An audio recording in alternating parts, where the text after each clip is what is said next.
I do think that he's probably putting a little bit more pressure on himself just because he has such a history with this track. He's done so well at Silverstone. Like, this is truly his track here. But the other thing to consider is I think not only will Lewis Hamilton be putting a lot of pressure on himself potentially, but I think he's going to be putting even more pressure on Ferrari because he has a wonderful comparison, basically saying that, hey, I left Mercedes for you.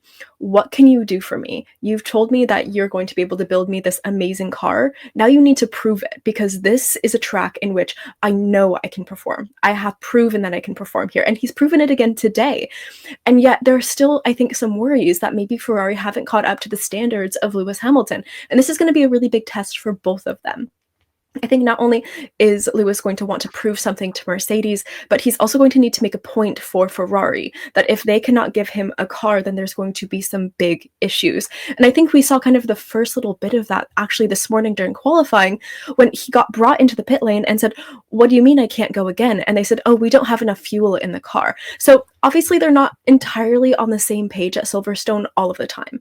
And while I think it's really hard to do that between a driver and a team, I do think that there's probably going to be a lot of big conversations happening because there is a lot of expectations and a lot of precedent set for both of these teams and both of these drivers at this track between Mercedes and Ferrari. This is going to be the first time in quite a while where I think they're truly competitive against one another this season. It seems like this is going to be the weekend because most of the time Lewis Hamilton was ahead of Leclerc throughout the race weekend. That was a bit of a surprise for me when he did ask, "Can I do one more lap? Could we do one more lap?" No. Why not? There's plenty of time. We don't have to fuel. Yep. Oh.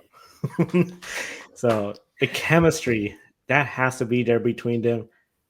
I would love to see Lewis Hamilton go out there, get a podium. I think that would be a feel good story, especially if you have already a Lando Norris on the podium, potentially a race winning contender, to have two British drivers. Realistically, maybe do you think a British sweep if we had Lando, Hamilton, and Russell all on the podium? Do you think that's a possibility, Nicole?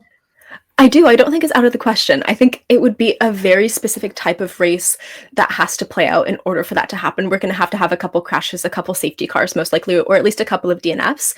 But I don't think it's out of the equation entirely. And I think it just goes to show how close some of these teams are running because the margins that we have between like first place pole and ninth place are so tiny that really all it takes is a single mess up in a single corner, and the entire race layout has changed for everyone.